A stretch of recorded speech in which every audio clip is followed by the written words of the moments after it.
இந்த திரைப்படம் ஒரு சிறையிலிருந்து தொடங்குகிறது. அங்கு கதையின் முக்கிய கதாபாத்திரத்தை நாம் பார்க்கிறோம். அவரை தெரியாது. அதாவது ஆர்தர் அல்லது ஜோக்கர்.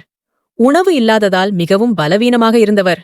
ஆர்தர் ஜோக்கர் உண்மையில் ஏன் சிறையில் அடைக்கப்பட்டார் என்பதை இங்கே காணலாம். உண்மையில் அவர் 5 பேரை கொன்றார். அதற்காக அவர் தண்டிக்கப்பட்டார். இப்போது அவர் 5 பேரை கொன்றிருந்தாலும் அவர் அவர்களை கொன்ற விதம், அதனால்தான் அவர் அந்த மக்களிடையே பிரபலமானார். அப்போது ஜோக்கர் வேடத்தில் இருந்தார். அதாவது அவர் ஆடைகளை அணிந்தார் மற்றும் மேக்கப் காட்சியை ஜோக்கர் செய்தார். அவரை பற்றி ஒரு டிவி படம் கூட எடுக்கும் அளவுக்கு அவர் புகழ் பெற்றார். ஜோக்கரின் ரசிகர்களான அந்த டிவி படத்தை பலர் விரும்புகிறார்கள். இப்போது ஜோக்கர் நிரபராதி என்று நம்புகிறார்கள். மேலும் அந்த 5 பேரையும் கொன்று நன்மை செய்தார். ஏனென்றால் அவர்கள் அனைவரும் மிகவும் மோசமானவர்கள். அவர் ஆர்தரை மிகவும் தொந்தரவு செய்தார். அவர் அவரை கேலி செய்தார். இதனால் கோபமடைந்து இந்த நடவடிக்கையை எடுத்துள்ளார். ஆனால் மற்றவர்களின் பார்வையில் அவர் ஒரு குற்றவாளி, இல்லையா? ஒரு குற்றவாளி. ஏனென்றால் அவர் மக்களுக்கு மரணத்தை கொண்டு வருகிறார். அவர் பல வருடங்கள் சிறையில் இருந்தார். அவர் எவ்வளவு காலம் சிறையில் இருப்பார் என்பதை அவர் இன்னும் நீதிமன்றத்தில் கேட்கவில்லை. இப்போது ஆர்தர் எங்கும் நிம்மதியாக இல்லை. எல்லோரும் அவரை துன்புறுத்தியதால் மக்களிடம் கொஞ்சம் வருத்தம் இருந்தது. சிறைக்கு வந்த பிறகு அவர் காவல்துறையிடம் வருத்தப்பட்டார். ஏனென்றால் அவர்களும் அவரை கேலி செய்கிறார்கள். இப்போது ஆர்தரின் வழக்கறிஞர் அவரை சந்திக்க அழைக்கிறார். அதனால் அவர் செல்கிறார். ஆனால் அவர் வழியில் இருந்தபோது அவன் ஒரு பெண்ணை பார்த்தான். அவளால் ஆர்தரிடமிருந்து கண்களை எடுக்க முடியவில்லை. அவனை பார்த்ததும் அவன் தன் பெயர் இல்லை என்று சுட்டிக்காட்டுகிறாள். ஆனால் பின்னர் போலீசார் ஆர்தரை அங்கிருந்து அழைத்துச் செல்கிறார்கள். அவர் தனது வழக்கிற்காக போராடப் போகும் தனது வழக்கறிஞரை சந்திக்கிறார். ஒருபுறம் அவரது வழக்கறிஞர் ஆர்தரின் வழக்கிற்காக போராடினார். ஆனால் அதை பயன்படுத்திக் கொண்டார். ஆர்தர் இந்த நாட்களில் மிகவும் பிரபலமாக இருந்ததால் அவர் எல்லா இடங்களிலும் தனது சொந்த பேச்சைப் பெற்றார். எனவே வழக்கறிஞர் இதை தனக்கு சாதகமாக பயன்படுத்திக் கொண்டு சில செய்தியாளர்களை தன்னுடன் இங்கு அழைத்து வருகிறார். அவர் ஆர்தரை நேர்காணல் செய்யலாம். இந்த நபர்கள் உங்களிடம் சில கேள்விகளை கேட்பார்கள். உங்களைப் பற்றி நீங்கள் அவர்களிடம் சொல்ல வேண்டும் என்று அவர் அவரிடம் கூறினார். அதனால் ஆர்தர் அவன் பேச்சைக் கேட்டுவிட்டு நேர்காணல் அறைக்கு வந்தான். இப்போது செய்தியாளர்களை பிடிக்காததால் இதைச் செய்ய விரும்பவில்லை. ஆனால் இப்போது அவர் வழக்கறிஞரின் பேச்சைக் கேட்டு இந்த நேர்காணலை கொடுக்க வேண்டும். ஏனென்றால் அவரும் சிறையிலிருந்து வெளியேற விரும்புகிறார். இப்போது நேர்காணலின் போது அவருக்கு பிடிக்காத சில கேள்விகள் கேட்கப்படுகின்றன. நிச்சயமாக அவர் அந்த கேள்விகளுக்கு பதிலளித்தார். ஆனால் அவர் மிகவும் கோபமாக இருக்கிறார். ஏனென்றால் கடந்து கொண்டிருந்த கெட்ட நேரம் அவருக்கு முன்னால் புத்துணர்ச்சி அடைகிறது. அது அவரை சிக்கலில் தள்ளுகிறது. ஆனால் அவர் ஒவ்வொரு கேள்விக்கும் உண்மையாக பதிலளிக்கிறார்.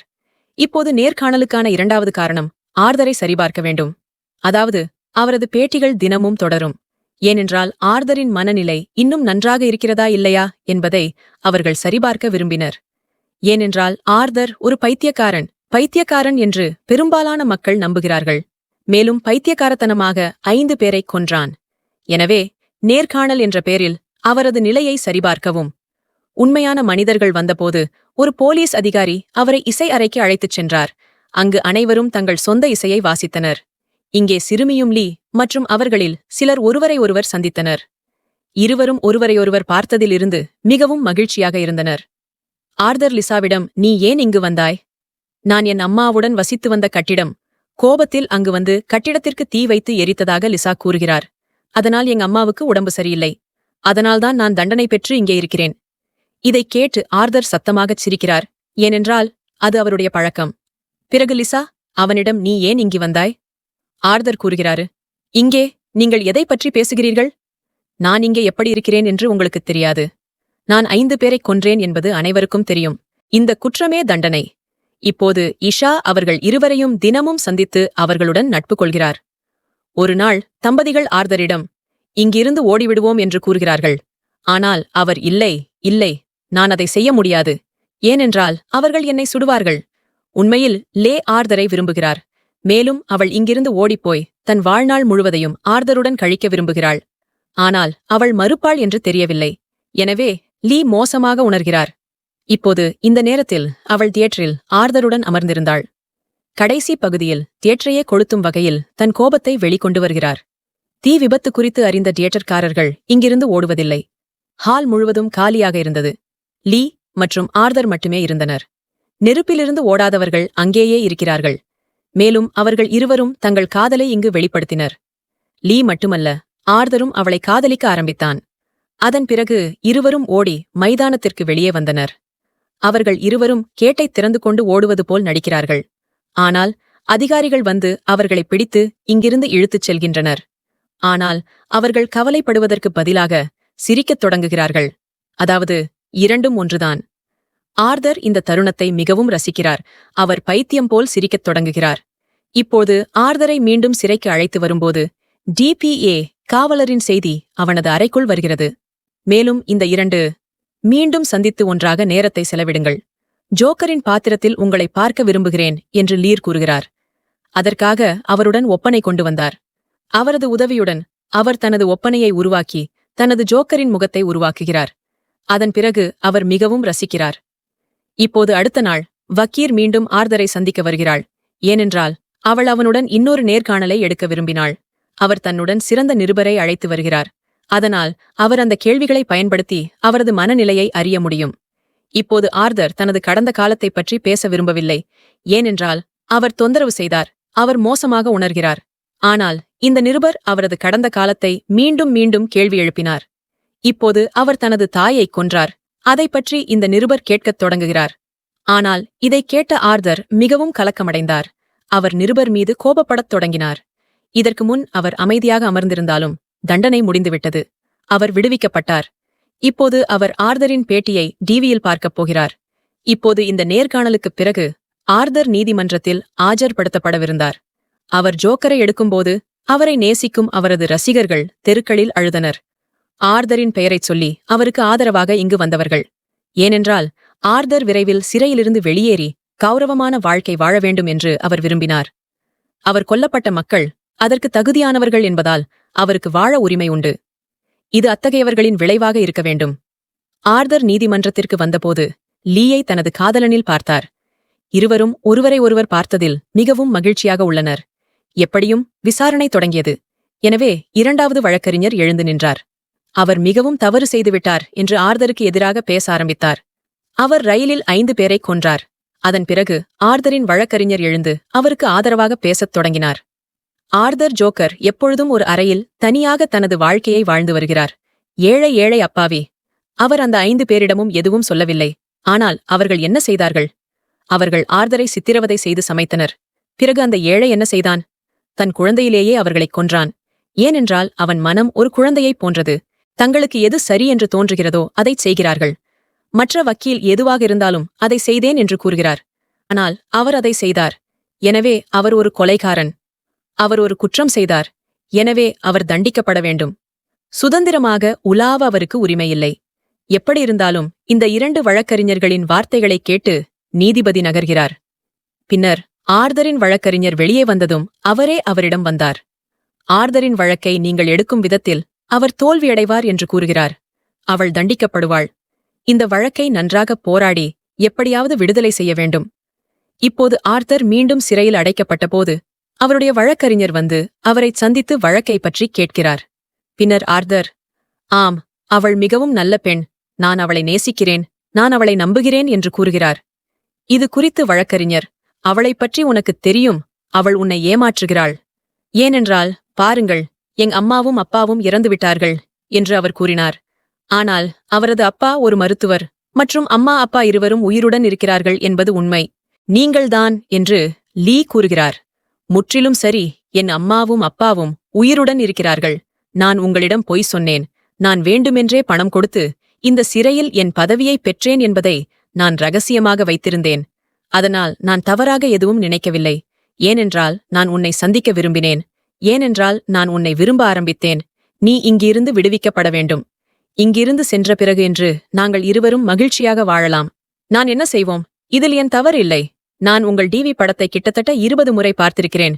நான் உன்னை காதலித்தேன். இப்போது என்ன நடந்தாலும் நான் உன்னை சிறையில் இருந்து விடுவிப்பேன். நாங்கள் இருவரும் ஒன்றாக வாழ்வோம், சரியா? ஆர்தரும் அதற்கு மகிழ்ச்சியுடன் சம்மதிக்கிறார். இப்போது ஆர்தரின் வழக்கு நீதிமன்றத்தில் இருக்கும்போது அந்த நாளும் வருகிறது. இன்று ஆர்தரின் பக்கத்து வீட்டுக்காரர் அவருக்கு எதிராக சாட்சியமளிக்க வந்தார். ஆர்தரின் அம்மாவும் நானும் அடிக்கடி சந்திப்போம் என்று அவள் சொன்னாள். அன்று ஆர்தர் அம்மாவை அடிக்கும்போது என் கண்முன்னே நடப்பதையும் பார்த்தேன். இப்படி ஆர்தர் கிடைத்த பிறகு நான் மிகவும் பயந்தேன். அதனால் என் குழந்தையை காப்பாற்ற வேறு ஊருக்கு சென்றேன். ஆனால் ஆர்தர் சிறையில் அடைக்கப்பட்டதை அறிந்ததும் நான் மிகவும் வருத்தப்பட்டேன். நான் அவருக்கு மருந்து கொடுக்கச் சென்றேன். ஏனென்றால் அவர் யாரும் சிக்கலில் இருக்க விரும்பவில்லை. ஆம், ஆர்தர் தனது தாயை கொல்லும்போது அவர் ஜோக்கர் சாலையில் இருந்தார். இது ஆர்தர் அல்ல என்பதை நான் உணர்ந்தேன். அவர் உண்மையில் என் ஜோக்கர். அதனால் எல்லா கொலைகளும் ஆர்தர் செய்ததல்ல என்று நான் நம்புகிறேன். ஆனால் அதைக் கேட்டு மக்கள் கட்டாயப்படுத்திய ஜோக்கர். ஆர்தருக்கு தைரியம் வந்தது. அவர் மிகவும் கோபமடைந்தார். அவர் அனைவருக்கும் முன்னால் நின்று கத்த ஆரம்பித்தார். இப்போது என் வழக்கை நானே எதிர்த்து போராட விரும்புகிறேன் என்று நீதிபதி கூறுகிறார். எனக்கு வழக்கறிஞர் யாரும் தேவையில்லை. அவர் தனது வழக்கறிஞரை விட்டு வெளியேறுகிறார். லீயும் தனது முடிவில் மிகவும் மகிழ்ச்சியடைந்தார். ஏனென்றால் ஜோக்கர் ஆர்தரில் சிகிச்சை பெற்றதாக அவர் உணர்ந்தார். இப்போது அவர் நீதிமன்றத்தில் ஆஜர்படுத்தப்படும் நாள் வருகிறது. அவரது அன்புக்குரியவர்களும் வெளியில் நின்று ஜோக்கரின் முடிவை கேட்க ஆர்வமாக இருந்தனர். ஆர்தர் இப்போது தனது சொந்த வழக்கறிஞராக வருகிறார். அவர் ஒரு ஜோக்கராக இருப்பதை நிறுத்தி ஓரின சேர்க்கையாளர்களுக்கு எதிராக போராட முடிவு செய்தார். அதனால்தான் ஜோக்கர் கெட்டாப்பில், அதாவது உடைகள், மேக்கப் போட்டுக்கொண்டு வசதியாக அமர்ந்திருந்தார். விசாரணை தொடங்கியவுடன் அந்த தம்முகனின் வழக்கறிஞர் அர்த்தல்கி தொழிலாளியை அழைத்து வந்தார். அவர் அர்த்தல்கியுடன் பல வருடங்கள் பணியாற்றியவர். அவருக்கு அவரை நன்கு தெரியும். எனவே இப்போது அவரால் சொல்ல முடியும்.